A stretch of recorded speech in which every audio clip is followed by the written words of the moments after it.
Hello and welcome to an all-new edition of Hot Hoops. I'm Bryan Schwartz alongside women's basketball beat reporter Shane Dennehy.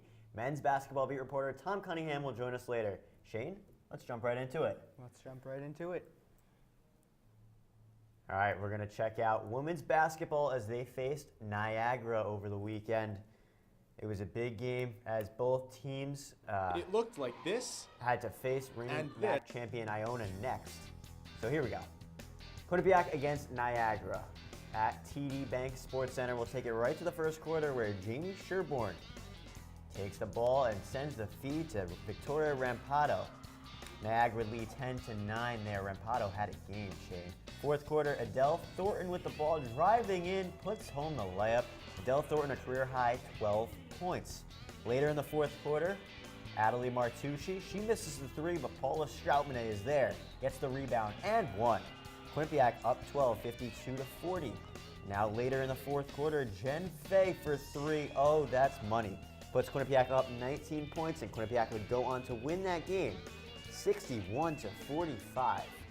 And that game, Shane, we saw Adele Thornton played really well. What were your thoughts on that? It was definitely a pleasant surprise to see her step up that way. It looked Obviously, Quinnipiac, they've had 9 different leading scorers in games this year, and Adele with a career high 12 points, which is really nice to see her. Trisha Fabry was obviously pleased with that effort from her.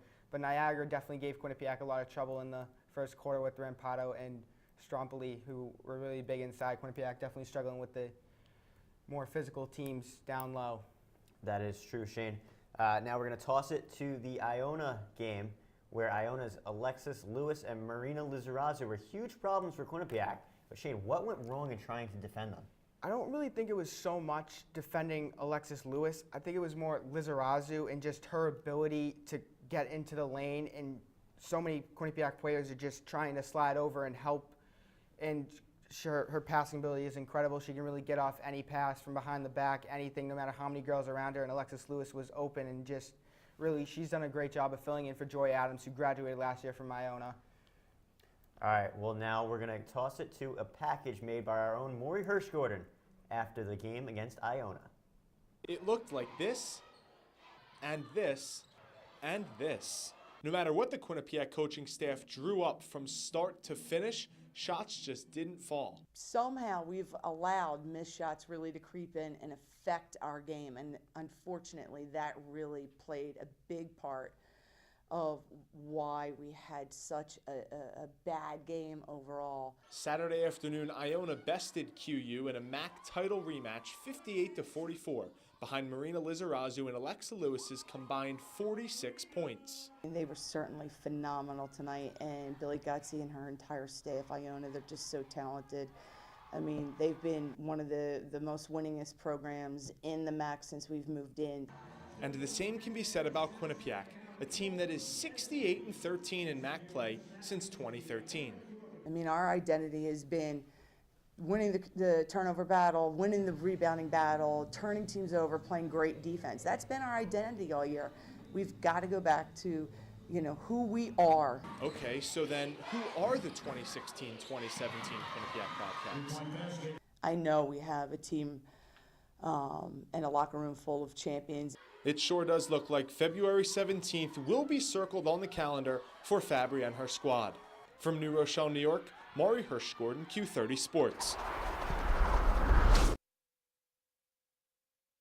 McClure has not been the player she was expected to be this season.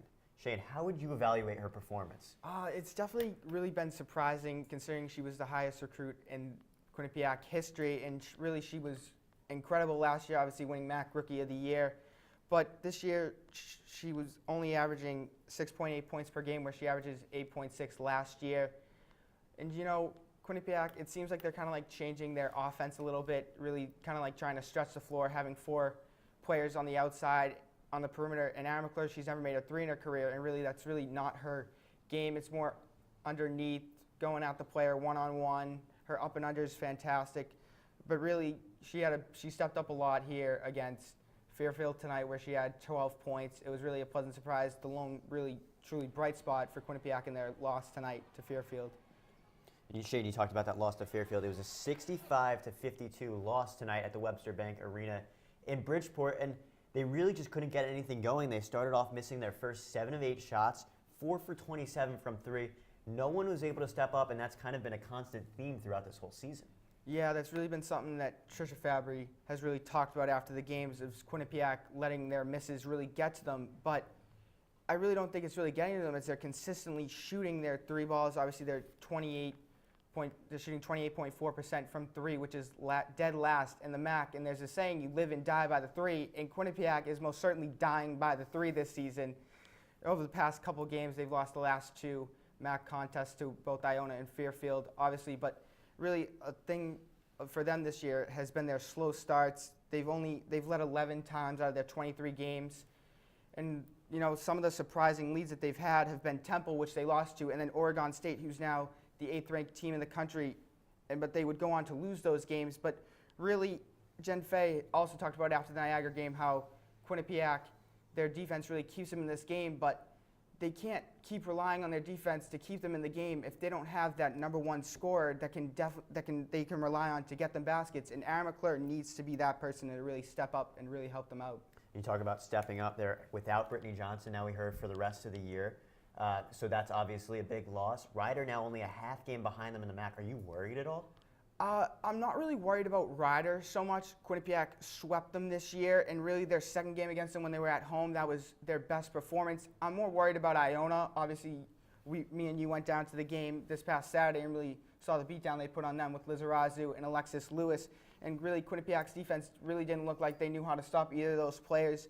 Brittany Johnson is going to be a big loss for them. They were obviously, in the Iona game, they're trying to flip-flop Vanessa Udoji and Paige Warfel, really trying to work them in there. Brittany Martin also going to have to step up. Whether they're going to go smaller or bigger really is the question. But Brittany Johnson definitely could have helped out a little bit on defense against Alexis Lewis. And we said the slow starts. They missed their first 7 of 8 field goals so far in the game against Fairfield. Obviously, they struggled a lot against Iona at the beginning, Niagara too. It's been the constant theme through the past couple of games, as we just talked about. Is that concerning? Is it time to kind of panic right now for Trisha Fabry's team? Definitely their slow starts are definitely concerning, but as Jen Fay said, their defense really keeps them in this game. It's kind of hard, the bigger, tougher MAC opponents, they really struggle with the physical teams like Niagara, who's only 2-8 in the MAC, really gives them trouble with Rampado and Strompoli. But Quinnipiac, they have 9 different players who have led them in scoring this year. They have the players to step up and lead them to the MAC championship. All right, well, Shane, great insight as always. When we come back, Tom Cunningham will join the show and break down the men's basketball team and what impact the loss Donovan Smith will have. All that and more. Don't touch that dial. Coming up on Bobcat Breakdown. Coming up on Bobcat Breakdown. And welcome into Studio 125. So what? So what? If you score 40 points in a basketball game, we all know you play Quinnipiac Intramurals. We all know you love to shoot the rock. Well, if you think that's the most ridiculous thing you've ever heard, what I'm about to say, I guess, is going to be pretty ridiculous in your book. But I'm going to say yes, there is a controversy. Line, getting ready to punch the ball as it lands right in front of another Monmouth player.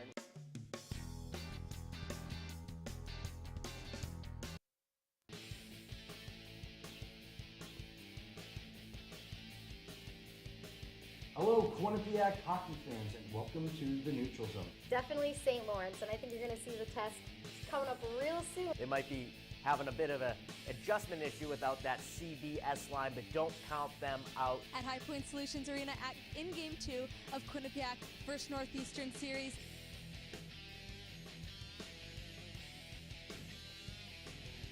It's 9:30 Eastern, and you know what that means. Sports Pause is on the air. Ball played up the middle.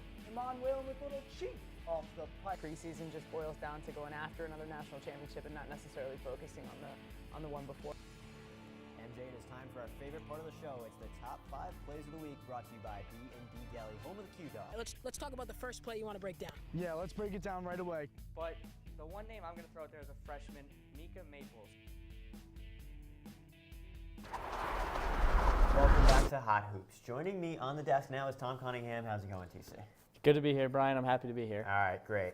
Quinnipiac traveled to Monmouth on Friday night in West Long Branch, New Jersey, and they lost that game. Mikey Dixon cut the Hawks' lead to 81-74 with 5 minutes to play, but Monmouth would then go on to a 14-2 run to close out the game. Peter Kiss led the Bobcats with a career-high 22 points, and Chase Daniels had a double-double, notching 15 points and 12 boards. Dixon only had 13 points in that contest. So now, Tom, I'll turn to you. Was the reason for the Bobcats' loss Mikey Dixon not producing? I don't think it is at all, because you said it yourself, Brian. Peter Kiss had a career-high 22 points. Chase Daniels had a double-double. Mikey Dixon still chipped in 13 points and 5 rebounds. That's a pretty good top 3, 1, 2, 3 scoring effort from your top 3 players. I don't think that had much to do with it at all. Monmouth came into that game really good at home. They're 10-1 on the year at home with in conference play. That one loss coming in overtime against Ryder very early on in the season. Quinnipiac as a team only shot 36% from the floor that game. They only hit 3 3-pointers. They just only shot 55% from the free throw line. That's just not going to get it done as a team. Mikey Dixon still with 13 points is still a pretty good effort. You mentioned Peter Kiss, career night. QU went 4 of 26 from three-point range in that game. That's just not going to get it done against a good team like Monmouth. I did some of the numbers out. QU went 4 of 26 from 3, Monmouth 10 for 27.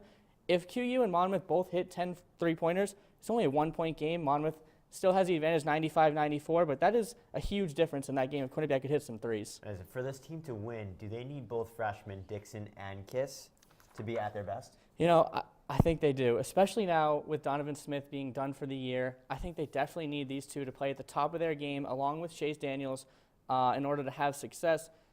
Our own Kyle Lavasser did the numbers out. In wins for the Bobcats, Mikey Dixon averaging over 20 points a game with 21.2. Peter Kiss averaging above his career season average with 14 points a game.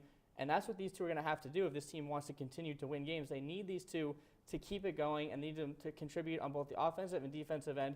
We've seen Dixon with the athleticism that he brings to the floor. He can hit the three, he can drive and kick it out. Dixon can really do it all. And Peter Kiss brings that length at the guard position that Quinnipiac likes to have. He brings another dynamic. He can shoot the ball from 3. He can drive it to the basket. We've seen a couple of big dunks from Peter Kiss. So I definitely think these two need to really play at the top of their game in order for this team to continue to have success, especially with Donovan Smith going down. Now they've lost a couple games in a row. Obviously, they were still towards the middle of the standings, but do you see Monmouth as the clear favorite in the conference? Yeah, I think Monmouth's really starting to separate themselves from the pack. Monmouth has won 8 in a row. They're 10-2 in MAC play. They're really starting to click. They have arguably the best player in the conference in Justin Robinson, who's averaging 18.5 points in conference play. They have Micah Seaborn as a good number 2 option, who's averaging just under 16 points per game. He's shooting almost 40% from 3. They have not a tough schedule down the stretch for Monmouth, but they do play some pretty decent teams. They play Siena twice. Siena obviously very good at home, not so good on the road, so that could be a tough test. They play St. Peter's, who's also near the top of the conference, but they have some winnable games. They play a lot of games at home, which I think is really going to help Monmouth, and I think they're definitely separating themselves from the pack and really establishing themselves as the number 1 team in this conference yet again. All right, well, the game after Monmouth, they face Siena, so let's take a look at the tapes for that one. We have Quinnipiac and Siena at the TD Bank Sports Center. Bobcats coming into the game at 5-6 in the MAC. Siena 6-5, so it was obviously a big game there. Quinnipiac, there's a block by Mikey Dixon, and there's Chase Daniels, finds Mikey Dixon coast to coast. Chase Daniels to Kiss. Now, the fancy layup. How about that? Peter Kiss won MAC Rookie of the Week that week. There's Marcus Wright with the shot. He misses. Levon Long with the offensive rebound and the easy layup. That's a nice play there by Siena. Still in the first half, it's Mikey Dixon. He's got the ball. Screen from Daniels. Puts up the tough shot, and he hits. Mikey Dixon, another really good game from the rookie. Now towards the end of the half, it's Brett Bisping. Tough fadeaway over Elaine Chinga. And Siena would lead 39-37 at the half and would go on to win 84-75. Siena out-rebounded Quinnipiac 52-27, and obviously losing Donovan Smith early in the game hurt the Bobcats. What went wrong there? They got out-rebounded by 25, so clearly a lot went wrong for the Bobcats. They lost Donovan Smith early on in that game, who stands at 6'9", 225 pounds. I'm just going to name some of the size that Siena has. Javion Oganyemi, 6'10", taller than any Quinnipiac player on the roster. Brett Bisping, 6'8". He's a double-double machine for the Saints. Sammy Friday had a career night. He stands at 6'9". Levon Long had 16 rebounds. He stands at 6'7". So Siena definitely has some big bodies, and that's why they pose so many problems for Quinnipiac in this game. Levon Long and Brett Bisping were the 2 leading rebounders for Siena. They went for 16 and 14 respectively.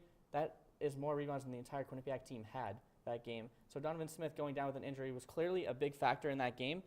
Quinnipiac also shot only 2 of 11 from 3 in the second half, and that's just not going to get it done against a team like Siena that has a lot of senior talent that is looking to make that push as they head towards the MAC tournament. So we know the shooting was an issue, rebounding was an issue, but how big a loss really is Donovan Smith for this team? I think it's a pretty big loss, especially on the rebounding and defensive ends, as we've talked about here before. Smith was averaging 7 points, 5 rebounds, and a block and a half per game in conference. That's some pretty big numbers as your number one guy coming off the bench. Anytime you lose a guy who's really your sixth man coming off the bench, he partners well with Chase Daniels. When the two of them are on the court together, down in the block, it's tough to score on them because the two of them are so good on the defensive end of rim protecting. They'll be forced to give more minutes to people like Abdoulaye Bundu, Jaquan Jones. Bundu had sort of a breakout campaign last year as a freshman, has sort of taken, I think he almost took a step back this year, averaging just over 5 points, 5 rebounds per game. They did a lot of the 4-guard lineup in that Siena game. Once Smith went out, we saw a lot of Mikey Dixon, Pete Kiss, Reggie Oliver, Andrew Robinson with 1 forward on the floor. So you see they might try to be more athletic on the floor, go with more of a guard-heavy lineup than some of the taller lineups they had with Donovan Smith. They're definitely going to need some players to step up. So that'll do it for tonight's edition of Hot Hoops. For the latest from our Quinnipiac basketball beat reporters, be sure to follow us on Twitter at Q30Sports. And for updates on Hot Hoops, follow us on Twitter at @hot_hoops_. Finally, check out our website, www.q30television.com. For Shane Dennehy and Tom Cunningham, I'm Bryan Schwartz. We will see you next time right here on Hot Hoops.